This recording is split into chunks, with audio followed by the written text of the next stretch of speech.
Bienvenue dans les newsletters mensuels de l'Académie Harmonic Universe. La mission de l'Académie Harmonic Universe est d'assister l'humanité dans sa phase d'ascension et d'expansion de conscience individuelle et collective afin de pouvoir progressivement passer de citoyens terrestres à citoyens cosmiques via la rééducation des valeurs humanitaires et des lois universelles en développant notre connaissance du contexte exopolitique actuel, c'est-à-dire via le processus de divulgation cosmique et enfin par le développement de notre maturité spirituelle nécessaire afin de devenir des humains conscients et responsables au service du bien commun.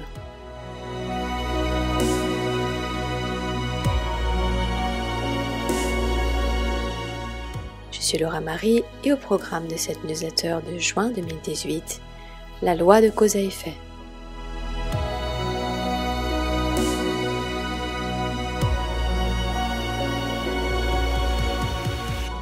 La plus grande progression que l'humanité va connaître lors de ce cycle d'ascension est la compréhension des lois universelles régissant les univers. En effet, rien n'est hasard dans la création, et c'est uniquement lorsque nous comprenons cela que nous pouvons nous reconnecter à notre véritable pouvoir créateur perdu. Pourquoi ce pouvoir créateur a-t-il été perdu ? Car les humains ont oublié qu'en chaque instant, avec chacune de leurs pensées, chacun de leurs mots et chacun de leurs actes, ils modifiaient non seulement la réalité pour eux-mêmes, mais aussi plus globalement pour le reste du monde. C'est ainsi que chaque être humain impacte le reste du monde, et plus globalement le reste de l'univers. C'est ce que nous appelons communément sur Terre l'effet papillon. Autrement dit, une action d'apparence aussi insignifiante que le battement d'ailes d'un papillon peut avoir une conséquence à l'autre bout de l'univers.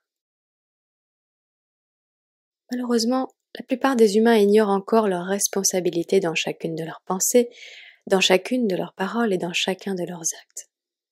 Non seulement dans la création de leur propre vie, mais également en ce qui concerne les conséquences de leurs choix sur le reste du monde et sur les lignes de temps futures. La plupart des humains vivent au jour le jour, mais pas parce qu'ils auraient développé la sagesse nécessaire pour comprendre que seul le moment présent compte et qu'il est la clé de la paix intérieure, tout en créant consciemment sa réalité en alignement avec les lois universelles, mais plutôt parce qu'ils ne se préoccupent aucunement des conséquences de leur passage sur Terre, aussi bien pour la Terre elle-même que pour tous ses royaumes et habitants. En refusant de faire le lien conscient entre nos pensées, paroles et actions et leurs conséquences dans notre réalité et dans la réalité collective, nous refusons en vérité de devenir responsables. C'est une façon détournée de pouvoir rester victime de la vie, et qui dit victime dit bourreau. Par conséquent, c'est une façon détournée de pouvoir blâmer autrui pour les conséquences de notre propre choix. La majorité des humains à l'heure actuelle du stade de développement de la race humaine en est encore à faire le choix délibéré d'être victime de la vie et non co-créateurs responsables et conscients des répercussions de chacun de leurs choix sur le reste de l'univers. Même si nous ne sommes pas responsables de tout ce qui nous arrive dans la vie, car les interférences provenant de l'extérieur existent bel et bien, surtout dans ce contexte de guerre cosmique opérant dans l'univers, et de planète prison avec des habitants mis sous contrôle mental. Mais cela n'enlève en rien notre responsabilité de guérir et de nous libérer, peu importe les difficultés rencontrées dans nos vies. Le blâme ne pourra jamais nous aider à guérir de quoi que ce soit. Le blâme est une façon de faire porter nos propres responsabilités sur autrui, même s'il s'agit encore une fois de la responsabilité de guérir et de nous libérer. De nombreux humains ignorent encore à l'heure actuelle que le but de l'incarnation n'est pas et n'a jamais été la distraction, ou encore l'accumulation du plus de biens matériels au détriment du développement spirituel de l'âme. Ainsi, de nombreuses épreuves seront mises sur le chemin de l'individu qui refuse de croire en une existence spirituelle de l'être, privilégiant la satisfaction personnelle de l'ego au détriment du service à autrui désintéressé, accéder à partir des qualités sincères du cœur. Que ce soit la maladie ou de grandes difficultés personnelles de vie visant à amener l'individu à intégrer les plus grandes leçons de vie telles que l'amour inconditionnel, c'est-à-dire désintéressé, ou le pardon, tout humain sera amené à traverser les épreuves dont il a besoin pour perfectionner son âme, mais aussi celles résultant des conséquences directes de ses propres choix de vie. C'est ainsi que toute cause a sa conséquence, et que toute conséquence a sa cause. Simplement, beaucoup d'humains ont décidé d'ignorer cette loi en s'en sentant au-dessus, ou encore en confondant cette loi purement énergétique avec une religion vendant le concept d'un Dieu punissant et jugeant, ou de karma lui-même issu d'un jugement humain ou divin.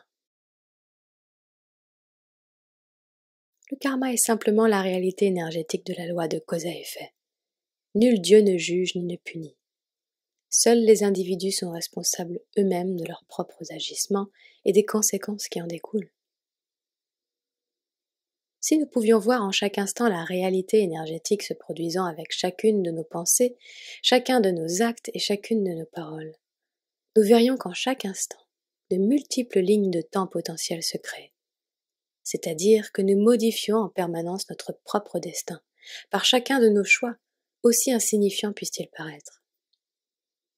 Nous avons tous déjà expérimenté le fait de réaliser que telle ou telle grande conséquence tenait à une bien petite cause. Par exemple, si cet animal n'avait pas traversé la route à ce moment-là, cette voiture ne se serait pas renversée, et le destin des individus à l'intérieur aurait été différent, ainsi que de tous ceux qui y étaient reliés, ou y auraient été reliés.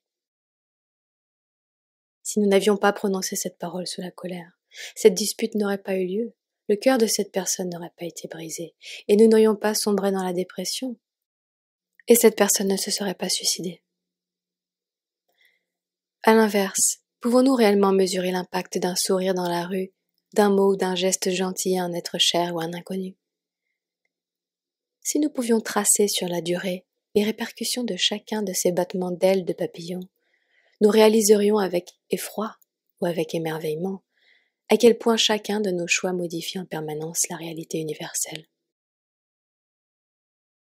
De même que si nous pouvions regarder le film de notre vie, montrant les conséquences de chacun de nos choix et des lignes de temps qu'ils ont créées, avec sur chacune des potentiels de vie différents, des individus différents, des circonstances de vie différentes, variant à chaque instant, avec chaque nouvelle pensée, chaque nouveau choix. Nous constaterions avec effroi ou avec émerveillement à quel point nous avons été responsables de la création de notre réalité. L'effroi ou l'émerveillement dépend directement du degré de maturité de l'individu.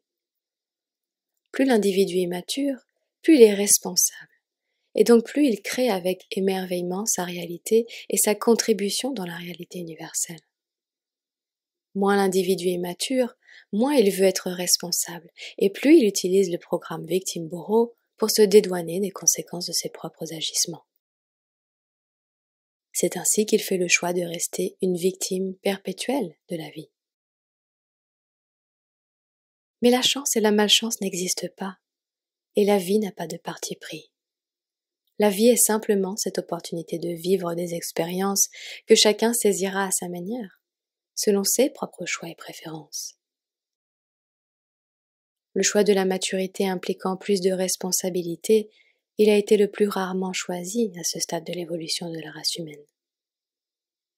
Fort heureusement, le cycle d'ascension levant le voile sur la réelle nature de la réalité par le processus de divulgation cosmique totale, les humains devront tous, un par un, passer par une rééducation sur les lois universelles gouvernant nos univers afin de pouvoir s'y réaligner consciemment et ainsi donc créer leur réalité de manière souveraine et consciente.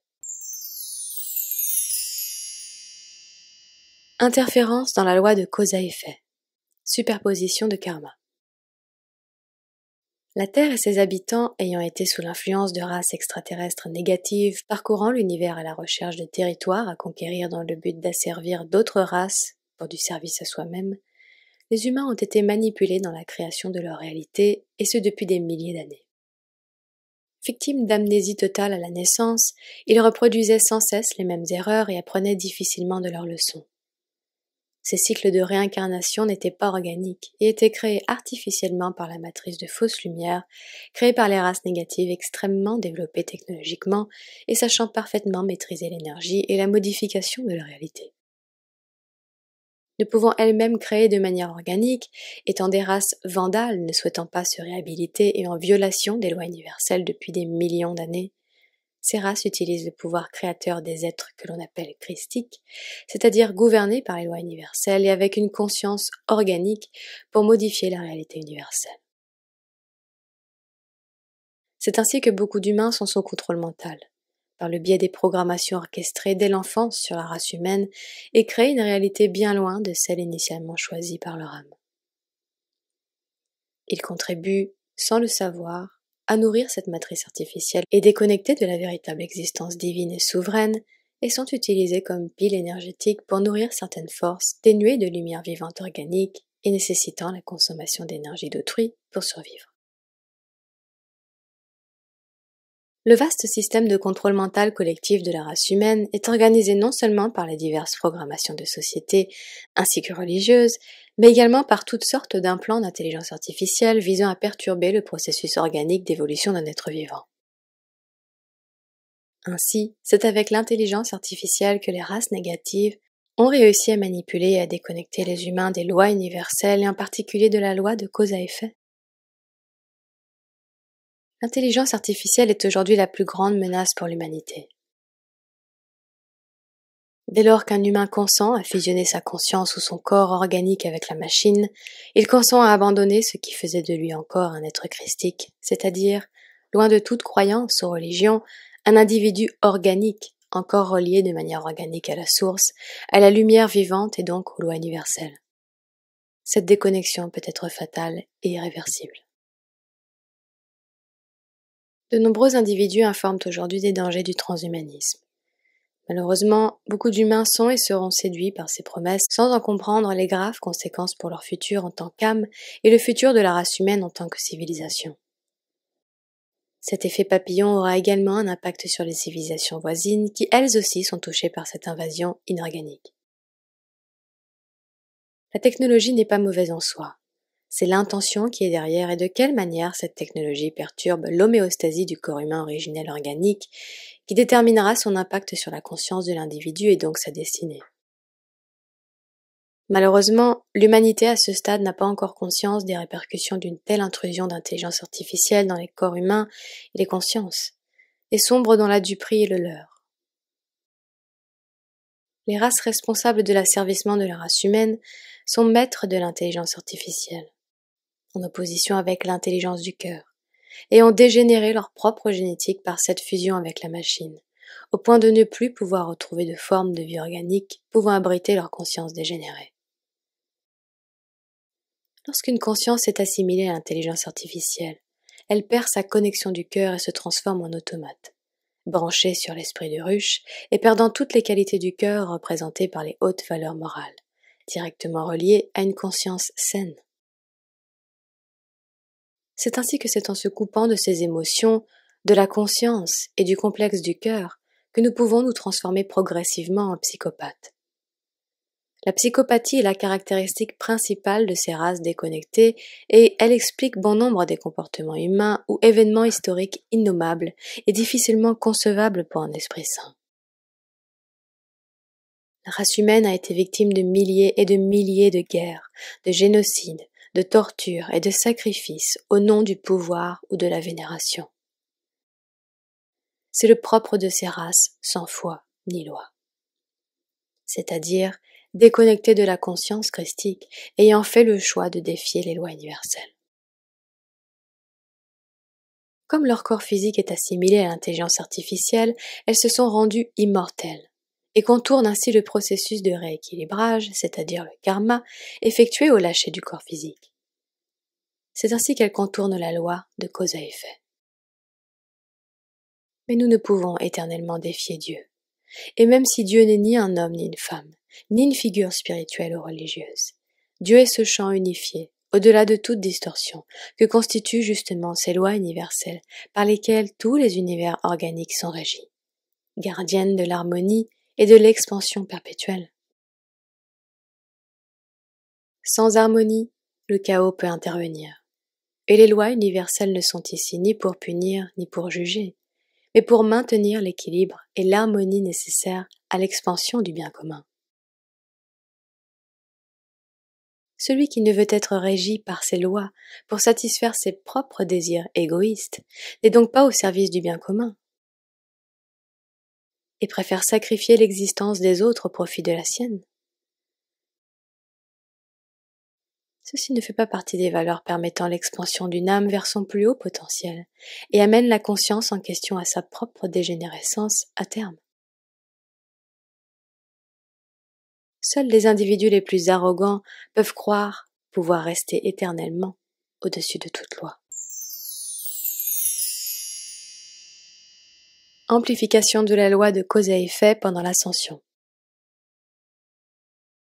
Si auparavant nous pouvions envoyer une cause dans l'univers et en recevoir sa conséquence que des dizaines d'années après, voire plusieurs vies après, aujourd'hui le cycle d'ascension accentue la loi de cause à effet et sa rapidité de mise en action. Autrement dit, nous subissons les conséquences de nos paroles, actes et pensées beaucoup plus rapidement qu'auparavant, voire de manière instantanée. C'est ainsi que tous ceux qui maîtrisent de manière consciente la création de leur réalité, loin de toute croyance New Age basée sur une loi de l'attraction dénuée de la compréhension du réel contexte énergétique et cosmique, pourront constater la rapidité à laquelle ils vont manifester la réalité basée sur leur plus haute expression spirituelle lorsqu'ils font des choix basés à partir du cœur et purement désintéressés. Les conséquences sont immédiates. Et c'est ainsi que tous ceux qui effectuent encore des choix basés sur la peur, la manipulation, l'abus de pouvoir ou le manque d'authenticité spirituelle recevront eux aussi immédiatement les conséquences énergétiques de leur choix.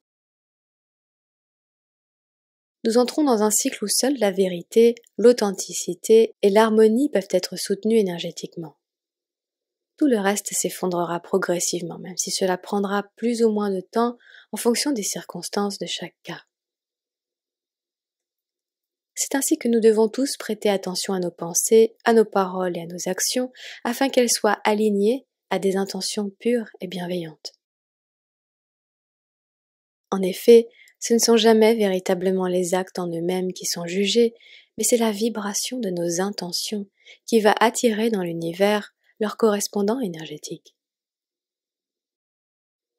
Une intention pure et bienveillante sera toujours couronnée d'un retour positif. Une intention malsaine et malveillante apportera toujours un retour négatif. Ce sont des données qui paraissent simples, mais pourtant, combien appliquent cela au quotidien? Combien utilisent encore le jugement hâtif, la méchanceté gratuite, la critique acerbe, la malveillance, la jalousie, la manipulation, le mensonge, la duperie, pour parvenir à leur fin? Encore une fois, seul l'être arrogant peut penser être au-dessus de ses lois.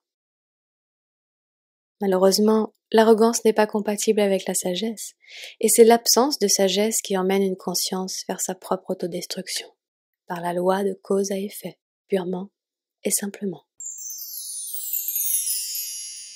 Redevenir responsable de sa propre réalité et de la réalité universelle.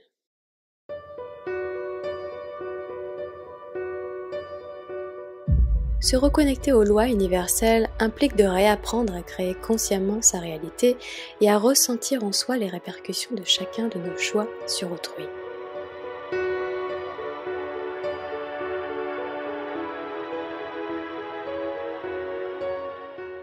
Cela implique également de comprendre que si nous ne sommes pas responsables des choix des autres, nous sommes responsables des conséquences de nos propres comportements sur les personnes qui nous entourent.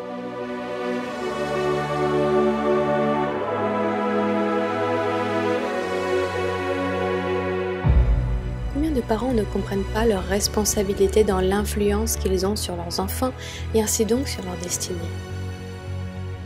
Combien d'humains ne comprennent pas leur responsabilité dans l'influence qu'ils ont auprès des autres humains ou animaux?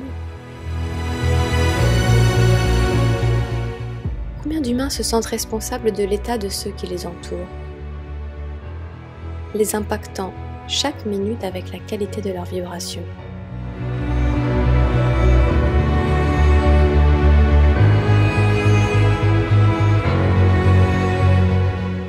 Combien d'humains, lorsqu'ils entrent dans une pièce ou dans un groupe, se sentent responsables d'y créer ou d'y maintenir l'harmonie?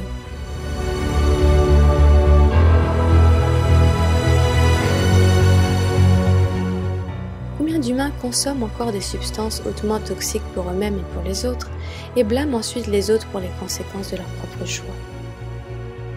Combien d'humains adoptent consciemment des comportements destructeurs et se placent ensuite en victime perpétuelle de la vie? Tant que nous ne déciderons pas de nous réaligner aux lois universelles régissant cet univers, nous ne pourrons nous réaligner à une existence propice à notre expansion et à celle de la race humaine dans son ensemble. Le niveau de développement d'une âme est directement relié à son niveau d'alignement avec ses lois, au même titre que le niveau de dégénérescence d'une âme est directement relié au niveau de violation de ses lois.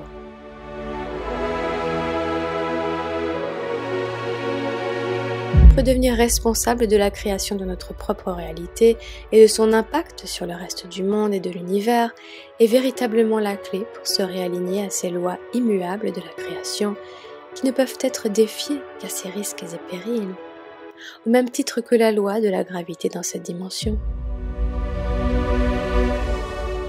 Que nous y croyons ou non, cela ne fera aucune différence sur le fait qu'elle s'applique pour tous.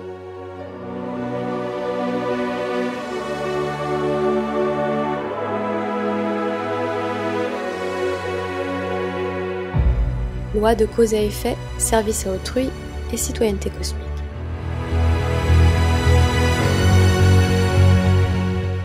La majorité des individus étant au niveau de conscience nécessaire à appréhender ces réalités sont sortis du service à soi-même et dans cette phase d'ascension souhaitent participer consciemment non seulement à la création d'une réalité alignée à leur plus haute expression spirituelle, mais aussi à la création d'une réalité positive pour le bien commun.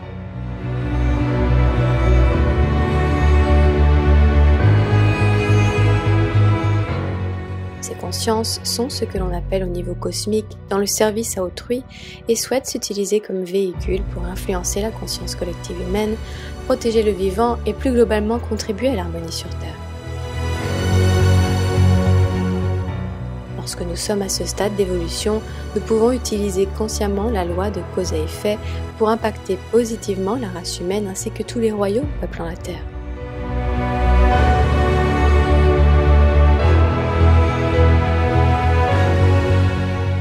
Nous pouvons réaliser la pièce du géant puzzle que constitue l'humanité et contribuer à sa libération par plus de conscience et de paix.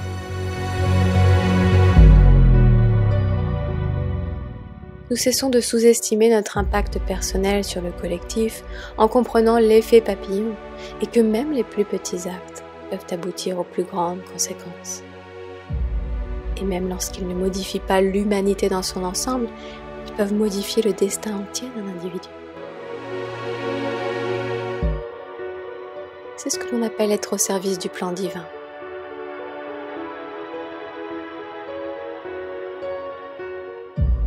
Nous avons alors quitté l'existence mise au service uniquement pour nos propres intérêts personnels pour s'aligner à une vision plus vaste et plus altruiste, nous considérant un membre de la réalité cosmique sur lequel l'harmonie repose. C'est lorsque chaque humain se reconsidérera comme un pilier à part entière sur lequel l'ensemble du cosmos repose, que nous pourrons parler véritablement de passage à une citoyenneté cosmique.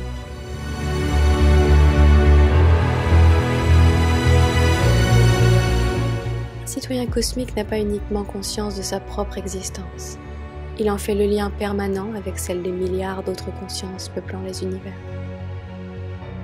Et la conscience qu'il s'inscrit dans un plan bien plus vaste, il ne pourra jamais le concevoir. Et son humilité, sa bonté, sont ce qui lui permet en chaque instant de rester aligné à ces lois de l'univers qui sont en réalité à son service. Beaucoup veulent défier ces lois, comme ils veulent défier Dieu, ne voulant pas être au service de qui que ce soit. Et ce qu'ils faillissent à comprendre, c'est qu'en vérité, ce sont ces lois, tout comme Dieu, qui sont, avec pur dévouement, au service de notre plus haute expansion.